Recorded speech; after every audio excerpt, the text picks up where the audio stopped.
किए? अच्छा बताओ, मौज फकीरों की कि अमीरों की है? मौज फकीरों की है कि अमीरों की है? फकीर कहेंगे अमीरों की, अमीर कहेंगे फकीरों की नहीं। जो मौज फकीरी में है वो अमीरी में कहाँ है? लेकिन मौज लेना आना चाहिए। बाबा नानक जी कहते हैं कि अपनी टोली को लेके,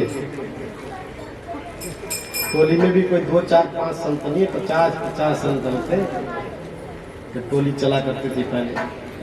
अब तो संतों का भी अभाव है, संतों का भी अभाव है। आने वाले 20 वर्षों में कोई संत मिलने वाले नहीं है। आने वाले 20 वर्षों में देख लेना, भारत में सबसे बड़ी क्षति होगी संतों की और ब्राह्मणों की। कोई वेद पढ़ने वाला नहीं मिलने वाला, कोई भगवान का कीर्तन कराने वाला नहीं मिलने वाला। 100 रुपया बहुत मिलेंगे, पाखंडी बहुत मिलेंगे, ये संत नहीं मिलेंगे। अब पूछो क्यों नहीं मिलने वाले? इसके कारण तुम लोग हो, तुम हा? इसके कारण आप लोग हो। बता दो, सच्ची बात बताओ, पक्का मानोगे? अगर मानोगे, आज से 30 साल पहले मैंने एक नारा उठाया था, बेटी बचाओ और बेटी पढ़ाओ। गर्भपात बंद हो, मैंने ये नारा 95 में शुरू किया था। 30 साल हो रहे हैं। अब कह रहा हूं दूसरी नारा, 5 बच्चे पैदा करो, 5 बच्चे। अगर धर्म चाहते हो, गुरु चाहते हो, हंस रहे हो तुम लोग? आने वाले समय में ना एक बात कहूं, क्योंकि हम लोग को आदत पड़ी है गुलामियों की जंजीरों में बंधने की। हमारे दूसरे भाई लोग कहते हैं बनाओ बनाओ वो बनाओ, हमारा ही काम आएगा। 20 साल के बाद तो हमने लेना है इसको। यहाँ कोई जम्मू की बेटी बैठी है क्या? नहीं। जम्मू से 100 किलोमीटर आगे नौसेरा, जहाँ से 6 या 5 या 6 किलोमीटर में पाकिस्तान का बॉर्डर है, वहाँ हमारा मंदिर है, आश्रम है। अभी पीछे कथा आती है, हमारे पंडित जी तो बहुत पहले से जाते हैं रजौरी में। हम लोग जानते हो क्या कहते हैं? बनाओ बाबा जी, बनाओ, खुद बनाओ। जम्मू बनाओ या हरिद्वार बनाओ या प्रयाग बनाओ, हाँ है तो हमारा ही। जानते हो क्यों? आपको दोषी क्यों समझाना? हम दो हमारे एक में समेट गए। हम दो और हमारा एक में हम रह गए।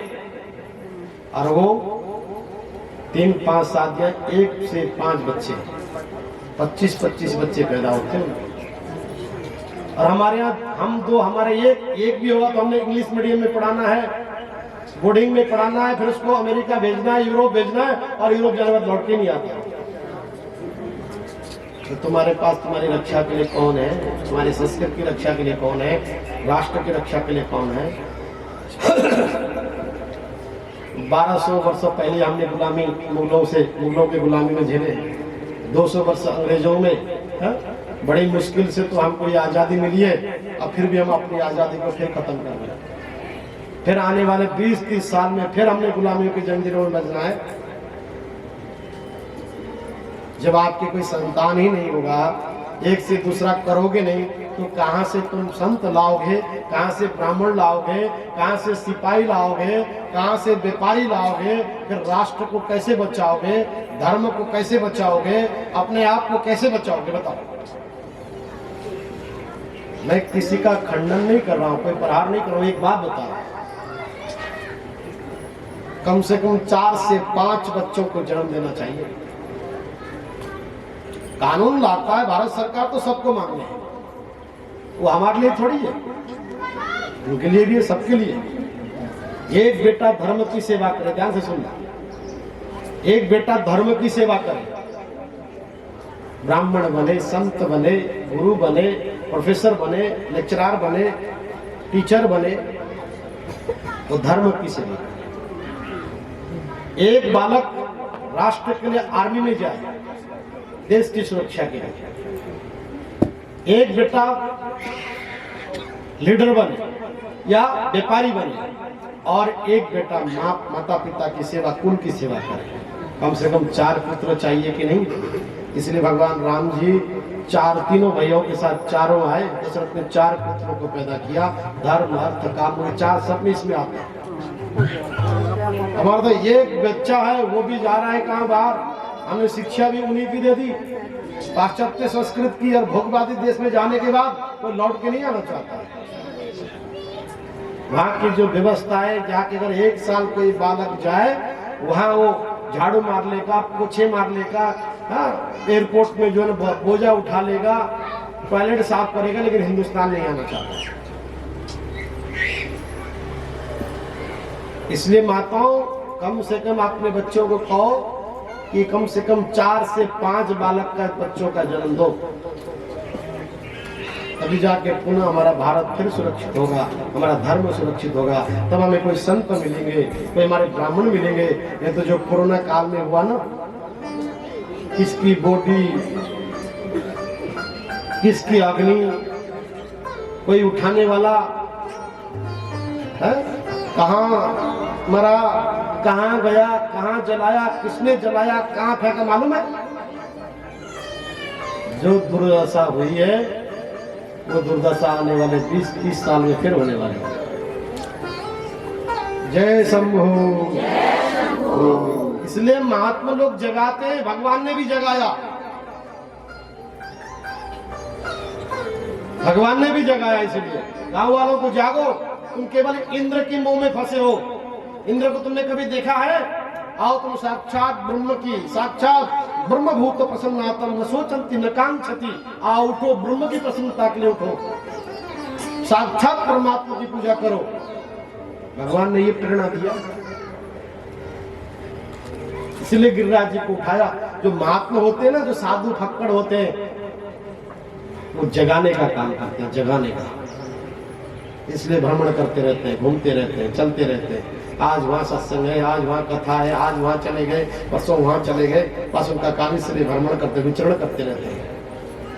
और यदि आपने 3 फूल दे भी दिया तो उन्होंने ले जाके आश्रम बना दिया, मंदिर बना दिया, गौशाला बना दिया, पाठशाला बना दिया। उनकी कोई बच्चे नहीं, बीवी नहीं, कोई संसार नहीं है। संसार तो आपका है।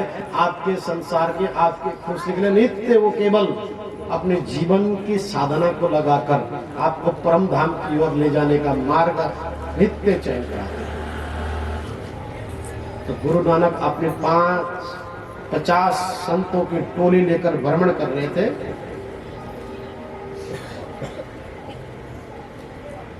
दिन में मध्य 12 बजे सभी लोग को भूख लगती नहीं? आपको लगती है, नहीं लगती है?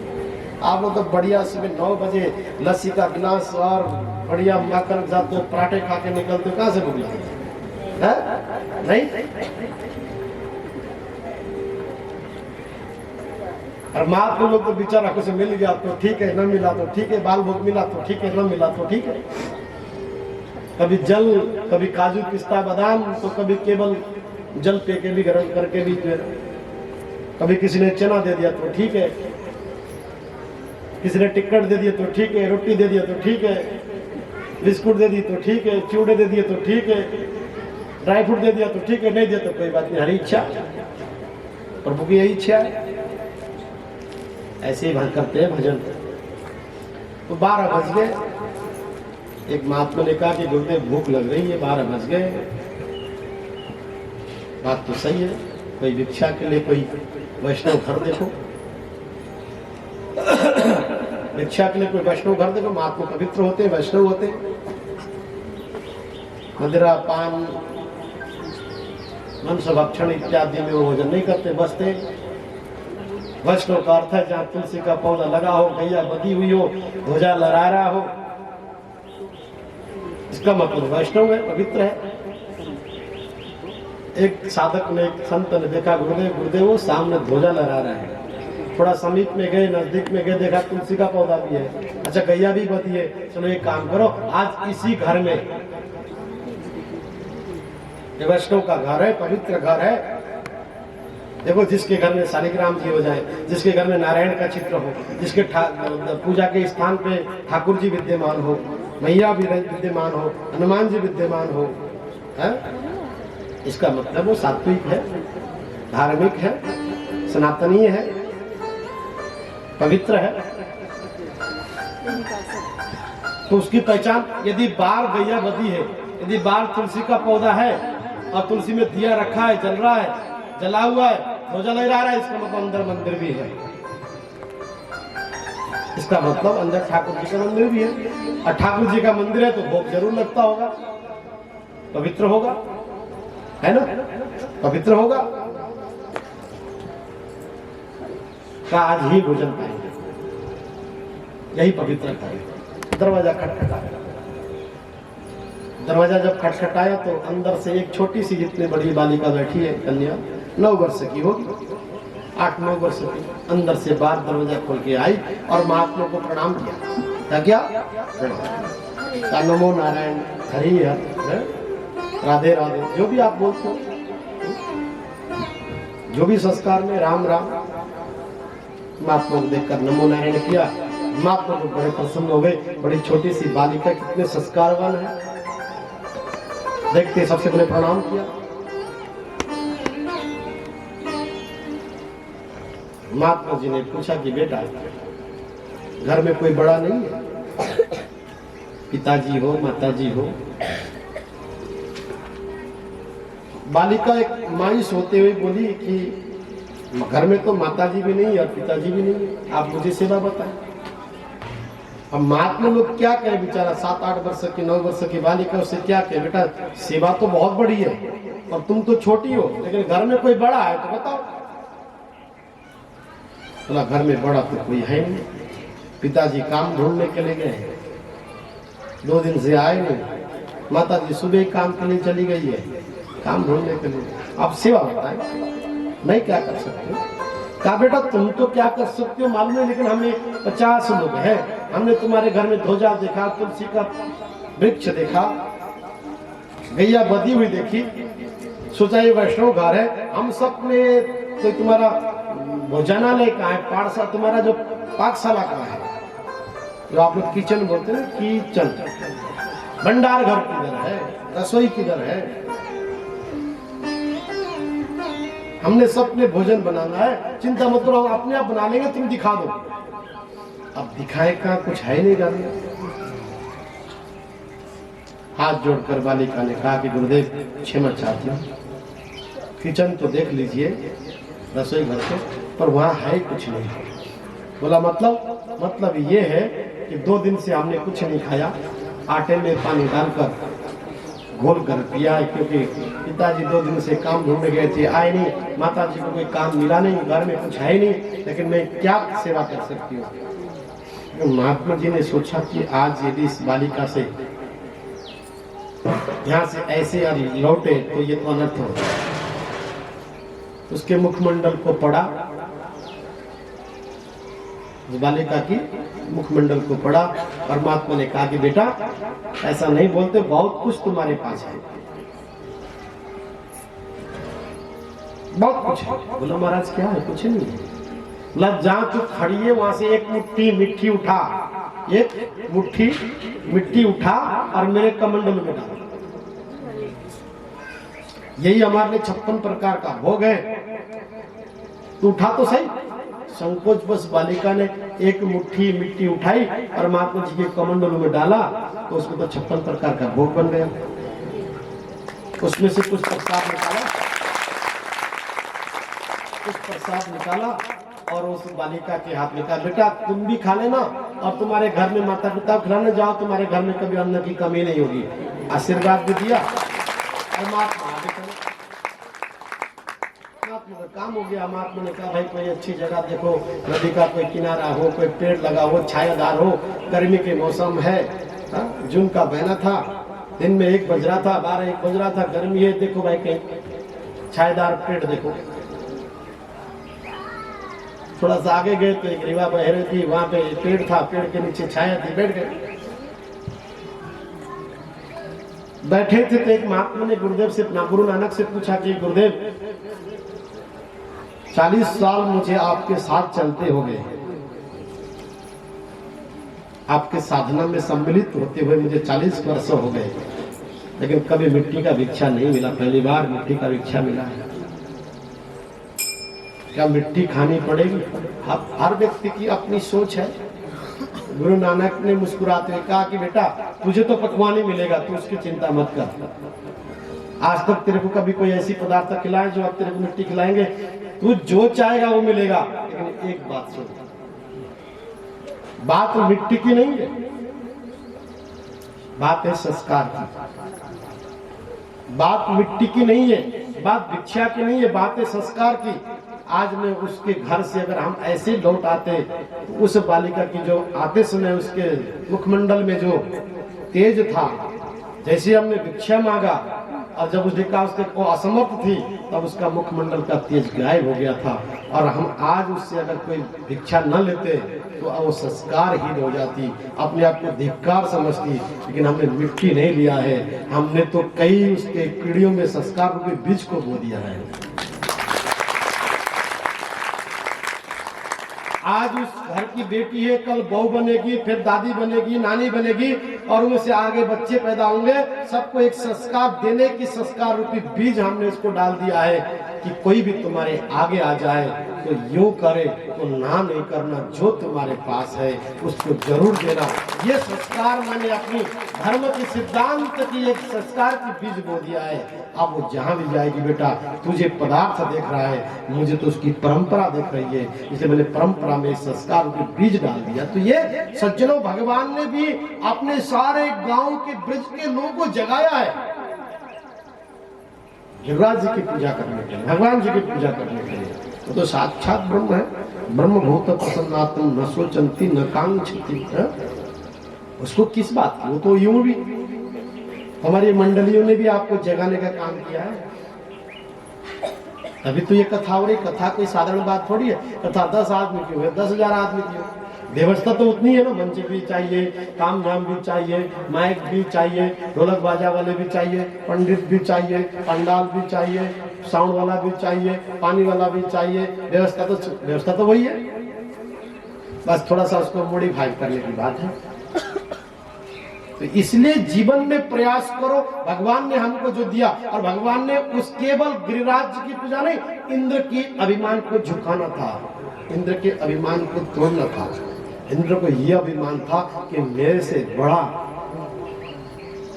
और जब इंद्र को मालूम भी पड़ा ना, गुप्तचर ने जाकर, महाराज आज तो आपका ब्रजवासी लोग पूजा करते थे, बड़े बड़े 56 प्रकार का भोग बना के खिलाते थे, क्या बात है आज तो किसी और की पूजा हो रही है। इंद्र ने कहा किसकी पूजा हो रही है? आज तो महाराज गिरिराज जी की पर्वत की पूजा हो रही है। बोला तो क्या बोलता है? बोला मैं सच बोलता हूं। एक दूसरे विश्वास पात्र को भेजा, देख क्या ये सच कह रहा है। जाके देखा तो समाचार आया कि महाराज ये सच कह रहा है, आपकी कोई पूजा नहीं हो रही है। पूजा तो अब की बार उस पर्वत की हो रही है जो गिरिराज की है। फिर तो क्या कहना, इंद्र को जो गुस्सा आया, जो क्रोध आया, मेघ को बुलाया, वायु को बुलाया, वरुण को बुलाया और कहा तुम्हारे पास जितनी भी मेघ है बरसाओ, जितनी बादल है उतने छोड़ो, जितने जो है बरसात पानी है तो इनको वरुण देखो, कहा छोड़ो मेरा आदेश है, राजा है। जब देखते देखते जितने पानी के बुछार, पानी का बरसात, बादल फटने लगे, बरसात होने लगी, तूफान आ गया। अब सब अस्त व्यस्त होने लगा। इतने में सब ग्वाले कहने लगे, कन्हैया तुमने ये क्या कर दिया? हमने बोला था कि इंद्र नाराज हो जाएगा। भगवान ने कहा तुम चिंता मत करो, तुम चिंता मत करो। जब देखा कि भीषण परिस्थितियां बन गई, भगवान ने सब ग्वालों को देखा, सबके मुखमंडल में देखा वायु से, क्योंकि पानी इतना बाढ़ की तरह आने लगा, सब बहने लगा। धीरे से भगवान ने अपने कनिष्ठिका को स्पर्श किया पर्वत में। धीरे धीरे धीरे गिरिराज जी को भगवान ने अपने कनिष्ठिका में उठाया। देखते देखते गिरिराज जी को भगवान ने उठाया और सारे ग्वाले जितने भी थे उसके अंदर आ गए और थोड़ी देर में वहां तो सूर्य नारायण का भी दर्शन हो रहे हैं और बड़ा धूम मच रहा है, आनंद हो रहा है। बरसात कहाँ चला गया, तूफान कहाँ चलेगा मालूम नहीं, लेकिन गोवर्धन पर्वत इतना बड़ा है कि भगवान ने उठाकर उन सब ब्रजवासियों की रक्षा की। और जब मालूम पड़ता है इंद्र को कि गिरिराज पर्वत उठाया है, वो छोटे से बालक ने, महाराज आपकी पूजा की जगह उसकी पूजा, गिरिराज की पूजा हो रही है। और एक बात कहूं, जब गिरिराज की पूजा कर रहे थे तो भगवान स्वयं अंतर ध्यान हो रहे थे, उस पर्वत के अंदर विद्यमान होकर भगवान स्वयं जो भोग लगा रहे थे वो आधा तो भगवान खा रहे थे, आधा वापस कर रहे थे, आधा भगवान खा रहे थे, आधा वापस कर रहे थे। भगवान ने कहा देखो तुमने आज तक इंद्र की पूजा किया, कभी इंद्र आया, कभी खाया? आज देखो भगवान साक्षात खा रहे कि नहीं खा रहे। मत भक्ति लभते परम, ये भक्ति है। भगवान ने ही भक्ति कराना सिखाया। भगवान ने कहा देखो इसलिए गिरिराज जी की पूजा करा रहा हूं। भगवान ने अटूट विश्वास दिलाया, इसलिए दृढ़ विश्वास होना चाहिए। जब मालूम पड़ा इंद्र को, इंद्र विश्वास नहीं हुआ, नीचे आकर देखा धीरे से गिरिराज जी उठे हुए और सुंदर श्याम सुंदर, इतना सुंदर छवि है, 5 वर्ष के हैं, मोरपंख धारण किया हुआ है और पीतांबर पहनी हुई है और बंसी बजा रहे, सब सभी ग्वाले आनंद में है। गिरिराज धरण हम तो मेरी शरण, गिरिराज धरण प्रभु तुम्हारी शरण, तुम्हारी शरण केशव तुम्हारी शरण, तुम्हारी शरण माधव तुम्हारी शरण, गिरिराज धरण प्रभु तुम्हारी शरण, गिरिराज धरण प्रभु तुम्हारी शरण। हाँ तुम्हारी शरण माधव तुम्हारी शरण, तुम्हारी शरण माधव तुम्हारी शरण, गिरिराज धरण प्रभु तुम्हारी शरण, गिरिराज धरण प्रभु तुम्हारी शरण। तुम्हारी शरण गिरिवर तुम्हारी शरण, तुम्हारी शरण माधव तुम्हारी शरण, गिरिराज धरण प्रभु तुम्हारी शरण, गिरिराज धरण प्रभु तुम्हारी शरण, गिरिराज धरण प्रभु तुम्हारी शरण।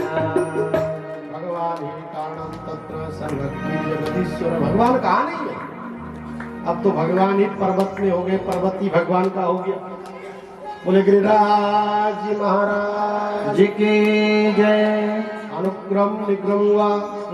अब जो भावनाओं से जो अर्पण कर रहे थे भगवान उसका भोग लगा रहे थे। जानते हो भगवान को क्यों भोग लगाते हैं? इसलिए घर में भी जो हम पदार्थ बनाते हैं तो भगवान को जरूर भोग लगाना चाहिए, वो प्रसाद बनता है। जो आनंद ब्रज में है, इंद्रदेव सोचते थे कि वहां को धूल पूरा जो है डूब गया होगा, बह गया होगा, समुद्र में मिल गया होगा, लेकिन जब देखा कि वहां तो धूल उड़ रहा है, धूल, और सारे ग्वाले नाच रहे, गा रहे, आनंद ले रहे, और गिरिराज जी को भगवान जी ने उठाया है, बंसी बजा रहे हैं। क्या आनंदित माहौल है। भगवान स्वयं खा रहे हैं और अपने सारे सखाओं को, ग्वालों को, सब परिवार को खिला रहे हैं। लेकिन एक ग्वाला उसमें से कहता है कन्हैया, एक कन्हैया तूने इतना बड़ा पर्वत को उठाया है, थक जाए तो बता देना है? सबने अपनी अपनी जो है डंडे थे ना, डंडे सबने डंडी लगाई, चिंता नहीं करना। देखो भाव है ना, उठाने वाले तो प्रभु है, उठाने वाले परमात्मा है, लेकिन एक भाव देखो। फिर जैसे ही मालूम पड़ा इंद्रदेव को, आपको मालूम है पंडित जी आपको जब पूजा कराते हैं तो लास्ट में कहते हैं सकराय नमः, आप भी घर में जब बैठो अपनी पूजा स्थली में पूजा करने के बाद थोड़ा सा जल भूमि में डालकर उसमें से स्पर्श करके सकरायन में बोल के नेत्र में लगाएगा। उससे आपका किया हुआ पूजा इंद्रदेव कभी नहीं चुराएंगे। नहीं तो आपका किया हुआ पूजा सारे के सारे भगवान जी तक पहुंचेगा नहीं, इंद्र जी ले जाते हैं। ऐसा मर्यादा विधि है। इसलिए सकराय नमः कहते हैं। इंद्र का दूसरा नाम भी सकराय है। सकराय नमः। हे इंद्रदेव, हम आपको वंदन करते हैं, इसलिए हमारी पूजा को जहाँ पहुंचना है वहां तक पहुंचने देना। इंद्र को जब मालूम पड़ा, इंद्र ने आके देखा कि स्वयं अपनी आंखों से देखा कि कोई साक्षात साधारण कोई व्यक्ति नहीं हो सकता है, ये तो कोई साधारण व्यक्ति नहीं हो सकता है। अब शर्म आ रही, कैसे जाके सामने हो जाए। पर तो एक इतना बड़ा उपद्रव मचाया है, सारे मेघ को बरसाया है, पूरा बादल को बरसाया, जल को बरसाया, तूफान को बरसाया। अब कैसे जाए। भगवान भी समझते, भगवान का उद्देश्य था। देखो भगवान के एक ही बात से, भगवान को कभी ईगो नहीं चाहिए, लोभ नहीं चाहिए। लोभ ईगो से, अभिमान। भगवान तो कहता है अभिमान वाला व्यक्ति, लोभी व्यक्ति, कामी व्यक्ति, वो मेरा नहीं हो सकता।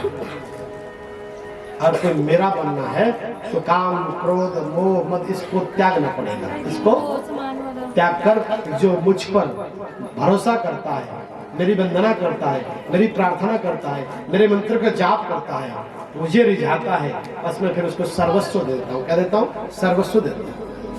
बस एक बार वो मेरा बन जाए, मेरा बन जाए, एक बार वो मेरा बन जाए। यही भगवान कहते हैं। भगवान एक ही बात कहते हैं, बस तुझे मेरा बनना है। काम, क्रोध, मोह, मद, लोभ को त्याग। जिस दिन ये त्याग दिया, फिर हर पर भगवान आपके पास है, आपके अंदर विद्यमान है। इसलिए तो महात्मा लोग अन्यया चिंतयन्तो न योजना परिपासते, एक ही बात कहते, चिंतन करो, भजन करो। अनया चिंतयन्तो न योजना परिपासते तेषां नित्यं। हर पल, हर परिस्थिति, हर स्थिति में, हर परिस्थितियों में भजन करो, भजन करो, भजन करो। भजन करने में कोई मोल नहीं लगता, कोई तकलीफ नहीं होती, कोई बोझा नहीं उठाना होता है। आप बैठे बैठे भी जिस मंत्र का आप अभ्यास करो, बस। अनभ्यासे कुतो विद्या, अनभ्यासे कुतो साधना। साधन भी अभ्यास का है, विद्या भी अभ्यास का है। ब्राह्मण लोग बार बार वेद क्यों पढ़ते हैं? एक बार पढ़े, बार बार अभ्यास के लिए। स्वाध्याय बार बार, आप गीता को हजारों बार पढ़ो, रामायण को लाखों बार पढ़ो, हनुमान चालीसा के करोड़ों बार पढ़ो। जो यहाँ पढ़े हनुमान चालीसा वही सिद्धि साखी गौरी सा। भूत प्रेत पिचास निकट नहीं आवे, महावीर जब नाम सुनावे। नासे रोग हरे सब पीर, जो सिमरो हनुमत मन वीर। जय जय जय रघुवीर कहत, जब जहां जैसे बस पढ़ते रहो। एक बार पढ़ा, दो बार पढ़ने, बार बार पढ़ो, और बार बार पढ़ने से आपकी अभ्यास बन जाएगा। फिर आप चलते फिरते हैं। हमारे पूज्य ब्रह्मलीन स्वामी शिवानंद जी महाराज की जो सेवक है ना, वो माताएं चलते फिरते, उनको सुंदरकांड याद है। सुंदरकांड हमारे साथ बहुत सारी माताएं चलती है ना, वो चलते चलते गाड़ी में, ट्रेन में, तो कुंभ लगाते, वहां पूरे वो 2 महीने के लिए हमारे यहाँ वहां रहती है कुंभ मेला में साधक बन के। और नित्य उनका नियम है कि हमने सुंदरकांड पहले पाठ करना, फिर हमने पानी पीना है। ये संस्कार तो डालनी पड़ती है ना, डालनी पड़ती है।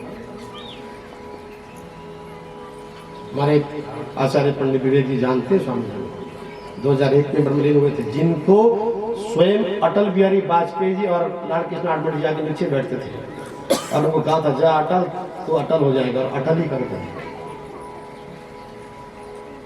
ऐसे महापुरुष भारतवर्ष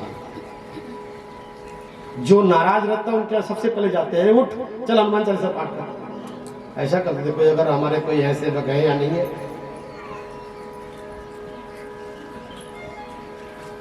चल। जो नाराज होता था उसके पहले जाते थे। तू नाराज हो कोई बात नहीं, जरूर पहुंचते थे, घर में जाते थे। जबरदस्त गाते 30-40 साल 50 साल पहले की बात बताऊं